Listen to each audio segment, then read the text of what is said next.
ಹಾಸನ ಜಿಲ್ಲೆಯ ಅರಸೀಕೆರೆ ತಾಲೂಕಿನ ಬಾಣಾವರ ಹೋಬಳಿಯ ಹಳ್ಳಿಕೆರೆ ಗ್ರಾಮದ ಬಳಿ ಸರ್ಕಾರಿ ಬಸ್ ಹಾಗೂ ಹಾಲಿನ ಟ್ಯಾಂಕರ್ ಮತ್ತು ಟೆಂಪೋ ಟ್ರಾವೆಲರ್ ಮಧ್ಯೆ ಭೀಕರ ಅಪಘಾತ ಸಂಭವಿಸಿ ಒಟ್ಟು 9 ಮಂದಿ ಸಾವನ್ನಪ್ಪಿದ್ದಾರೆ. ಇನ್ನು ಟ್ಯಾಂಕರ್ ಚಾಲಕನು ಅಪಘಾತದ ಬಳಿಕ ಪರಾರಿಯಾಗಿದ್ದ. ಸದ್ಯ ಆರೋಪಿ ಟ್ಯಾಂಕರ್ ಚಾಲಕನನ್ನ ಬಾಣಾವರ ಪೊಲೀಸರು ಅರೆಸ್ಟ್ ಮಾಡಿದ್ದಾರೆ. ಆರೋಪಿ ನವೀನ್ ಅನ್ನು ವಶಕ್ಕೆ ಪಡೆದು ಪೊಲೀಸರು ತೀವ್ರ ವಿಚಾರಣೆ ನಡೆಸುತ್ತಿದ್ದಾರೆ. ಸ್ವಿಟ್ಜರ್ಲೆಂಡ್ನಲ್ಲಿ ಬುರ್ಕಾ ನಿಷೇಧ ಜಾರಿಗೆ ತರಲಾಗಿದ್ದು, ನಿಯಮ ಉಲ್ಲಂಘಿಸಿದರೆ ಭಾರೀ ದಂಡ ವಿಧಿಸುವುದಾಗಿ ಅಲ್ಲಿನ ಸರ್ಕಾರ ಎಚ್ಚರಿಕೆ ನೀಡಿದೆ. ಸಾರ್ವಜನಿಕ ಸ್ಥಳದಲ್ಲಿ ಬುರ್ಕಾ ಧರಿಸುವುದನ್ನು ನಿಷೇಧಿಸಲಾಗಿದ್ದು, ನಿಯಮ ಉಲ್ಲಂಘಿಸಿದರೆ $1,000 ದಂಡ ತೆರಬೇಕಾಗಿದೆ. ಈ ಸಂಬಂಧ ದಂಡ ವಿಧಿಸುವ ನಿಟ್ಟಿನಲ್ಲಿ ಸರ್ಕಾರ ಪ್ರಸ್ತಾವನೆ ಸಲ್ಲಿಸಿದೆ. ಅಕ್ಟೋಬರ್ 12ರಂದು ಸಂಸತ್ತಿನಲ್ಲಿ ಈ ಮಸೂದೆ ಮಂಡಿಸಲಾಗಿದೆ. ಹಿಜಾಬ್ ವಿರೋಧಿಸಿ ಇರಾನ್ನಲ್ಲಿ ಭಾರೀ ಪ್ರತಿಭಟನೆ ನಡೆಯುತ್ತಿರುವ ನಡುವೆಯೇ ಸ್ವಿಟ್ಜರ್ಲೆಂಡ್ ಸರ್ಕಾರ ಈ ನಿರ್ಧಾರ ಕೈಗೊಂಡಿದೆ. ಒಂದು ವೇಳೆ ನಾನು ಪಕ್ಷದ ಅಧ್ಯಕ್ಷನಾದರೆ ಪಕ್ಷದ ವ್ಯವಹಾರಗಳನ್ನು ನಡೆಸುವಲ್ಲಿ ಅದರ ಬೆಳವಣಿಗೆಗೆ ಹೋರಾಡಿ ತಮ್ಮ ಶಕ್ತಿಯನ್ನು ಹಾಕಿರುವ ಗಾಂಧಿ ಕುಟುಂಬದ ಸಲಹೆ ಮತ್ತು ಬೆಂಬಲವನ್ನು ತೆಗೆದುಕೊಳ್ಳಲು ನಾನು ನಾಚಿಕೆ ಪಡುವುದಿಲ್ಲ ಎಂದು ಕಾಂಗ್ರೆಸ್ ಹಿರಿಯ ನಾಯಕ ಮಲ್ಲಿಕಾರ್ಜುನ ಖರ್ಗೆ ಭಾನುವಾರ ಹೇಳಿದ್ದಾರೆ. ಖರ್ಗೆ ಅವರು ಎಐಸಿಸಿ ಅಧ್ಯಕ್ಷರಾದ ಮೇಲೆ ಗಾಂಧಿ ಕುಟುಂಬದ ರಿಮೋಟ್ ಕಂಟ್ರೋಲ್ ಆಗಲಿದ್ದಾರೆ ಎಂದು ಚರ್ಚೆಯ ಪ್ರಶ್ನೆಗೆ ಪ್ರತಿಕ್ರಿಯಿಸಿದ ಅವರು, ಅಕ್ಟೋಬರ್ 17ರಂದು ನಿಗದಿಯಾಗಿರುವ ಪಕ್ಷದ ಅತ್ಯುನ್ನತ ಹುದ್ದೆಗೆ ನಡೆಯಲಿರುವ ಈ ಚುನಾವಣೆಯಲ್ಲಿ ತಾನು ಪ್ರತಿನಿಧಿಗಳ ಅಭ್ಯರ್ಥಿ ಎಂದು ಹಿರಿಯ ನಾಯಕ ಹೇಳಿದರು. ದೇಶದ ಐಟಿ ಉದ್ಯಮದಲ್ಲಿ ಭಾರೀ ಸಂಚಲನ ಮೂಡಿಸಿರುವ ಮೂನ್ ಲೈಟಿಂಗ್ ಖಾಲಿ ಸಮಯದಲ್ಲಿ ಮತ್ತೊಂದು ಸಂಸ್ಥೆಗಾಗಿ ಕೆಲಸ ಮಾಡುವುದು ಆರೋಪದಡಿ ವಿಪ್ರೋ ಬೆನ್ನಲ್ಲೇ ಇದೀಗ ಇನ್ಫೋಸಿಸ್ ಕೂಡ ಮೂನ್ ಲೈಟಿಂಗ್ ನಲ್ಲಿ ತೊಡಗಿದ್ದ ತನ್ನ ಉದ್ಯೋಗಿಗಳನ್ನ ವಜಾ ಮಾಡಿದೆ. Q2 ವರದಿ ಪ್ರಕಟಿಸಿದ ಎಲ್ಲಾ ಪ್ರಮುಖ ಐಟಿ ಕಂಪನಿಗಳು ತಮ್ಮ ಉದ್ಯೋಗಿಗಳಿಗೆ ಮೂನ್ ಲೈಟಿಂಗ್ ವಿರುದ್ಧ ಎಚ್ಚರಿಕೆ ನೀಡಿದ್ದವು. ಇನ್ಫೋಸಿಸ್ ಕೂಡ ಇದು ತನ್ನ ಸಂಸ್ಥೆಯ ಮೂಲ ಮೌಲ್ಯಗಳಿಗೆ ವಿರುದ್ಧವಾದುದು ಎಂದು ಹೇಳುವ ಮೂಲಕ ಕಠಿಣ ಕ್ರಮದ ಎಚ್ಚರಿಕೆ ನೀಡಿತ್ತು. ಇದೀಗ ಮೂನ್ ಲೈಟಿಂಗ್ ನಲ್ಲಿ ತೊಡಗಿದ್ದ ಸಿಬ್ಬಂದಿಗಳನ್ನ ವಜಾ ಮಾಡಿದೆ.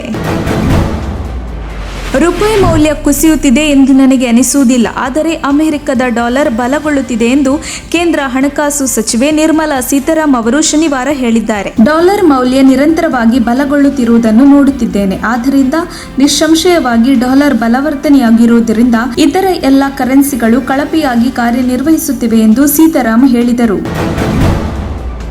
ಸಂತಾನಹರಣ ಚಿಕಿತ್ಸೆಯ ಬಳಿಕ ಮಹಿಳೆ ಸಾವನ್ನಪ್ಪಿರುವ ಘಟನೆ ಜಮಖಂಡಿ ನಗರದ ತಾಲೂಕು ಆಸ್ಪತ್ರೆಯಲ್ಲಿ ನಡೆದಿದೆ. 25 ವರ್ಷದ ನೀಲವ್ವ ಯಪ್ಪ ಹೂಗಾರ ಮೃತ ಮಹಿಳೆ. ವೈದ್ಯರ ನಿರ್ಲಕ್ಷ್ಯದಿಂದ ಮಹಿಳೆ ಸಾವನ್ನಪ್ಪಿದ್ದಾಳೆ ಎಂದು ಕುಟುಂಬಸ್ಥರು ಆರೋಪ ಮಾಡಿದ್ದಾರೆ. ಮೃತ ಮಹಿಳೆಯು ಜಮಖಂಡಿ ತಾಲೂಕಿನ ತುಂಗಳ ಗ್ರಾಮದ ನಿವಾಸಿ. ಆಸ್ಪತ್ರೆಯಲ್ಲಿ ಕ್ಯಾಂಪ್ನಲ್ಲಿ ಸಂತಾನಹರಣ ಚಿಕಿತ್ಸೆಗಾಗಿ ದಾಖಲಾಗಿದ್ದಳು. ಈಗಾಗಲೇ ಮೃತ ಮಹಿಳೆಗೆ 3 ಮಕ್ಕಳಿದ್ದವು. 3ನೇ ಹೆರಿಗೆಯಾಗಿ 2 ತಿಂಗಳು ಆಗಿತ್ತು. ನಿನ್ನೆ ಮಧ್ಯಾಹ್ನ ವೈದ್ಯರು ಇಂಜೆಕ್ಷನ್ ಕೊಟ್ಟಿದ್ದಾರೆ. ಹೀಗಾಗಿ ಮಹಿಳೆ ಸಾವನ್ನಪ್ಪಿದ್ದಾಳೆ ಎಂದು ಕುಟುಂಬಸ್ಥರು ಗಂಭೀರವಾಗಿ ಆರೋಪ ಮಾಡಿದ್ದಾರೆ. ಸದ್ಯ ಘಟನಾ ಸ್ಥಳಕ್ಕೆ ಪೊಲೀಸರು ಭೇಟಿ ನೀಡಿ ಪರಿಶೀಲನೆ ನಡೆಸುತ್ತಿದ್ದಾರೆ. ಮಹಿಳೆಯ ಸಾವಿನ ಬಗ್ಗೆ ತನಿಖೆ ನಡೆಸುತ್ತಿದ್ದಾರೆ.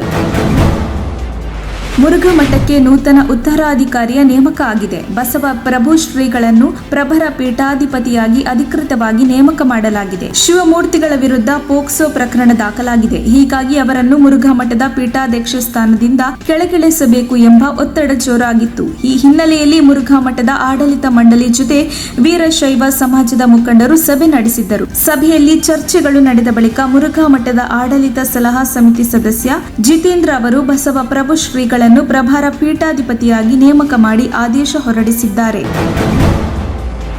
ಸಚಿವ ಸಂಪುಟ ವಿಸ್ತರಣೆಯ ಬಗ್ಗೆ ಸಿಎಂ ಬಸವರಾಜ ಬೊಮ್ಮಾಯಿ ಸುಳಿವು ನೀಡಿದ್ದಾರೆ. ಸಚಿವಾಕಾಂಕ್ಷಿಗಳಿಗೆ ಶೀಘ್ರದಲ್ಲಿಯೇ ಶುಭ ಸುದ್ದಿ ದೊರೆಯಲಿದೆ ಎಂದು ಹೇಳಿದ್ದಾರೆ. ಬೆಳಗಾವಿಯಲ್ಲಿ ಸುದ್ದಿಗಾರರೊಂದಿಗೆ ಮಾತನಾಡಿದ ಸಿಎಂ ಬೊಮ್ಮಾಯಿ, ಶೀಘ್ರದಲ್ಲಿಯೇ ದೆಹಲಿಗೆ ತೆರಳಿ ಸಂಪುಟ ವಿಸ್ತರಣೆ ವಿಚಾರವಾಗಿ ವರಿಷ್ಠರೊಂದಿಗೆ ಚರ್ಚೆ ನಡೆಸುತ್ತೇನೆ ಎಂದು ಹೇಳಿದ್ದಾರೆ. ಜನಸಂಕಲ್ಪ ಯಾತ್ರೆ ನಡುವೆಯೇ ದೆಹಲಿಗೆ ತೆರಳುತ್ತಿದ್ದೇನೆ. ಹೈಕಮಾಂಡ್ ಜೊತೆ ಚರ್ಚಿಸಿ ಸಂಪುಟ ವಿಸ್ತರಣೆ ನಿಟ್ಟಿನಲ್ಲಿ ಮಾತುಕತೆ ನಡೆಸಲಾಗುವುದು ಎಂದಿದ್ದಾರೆ.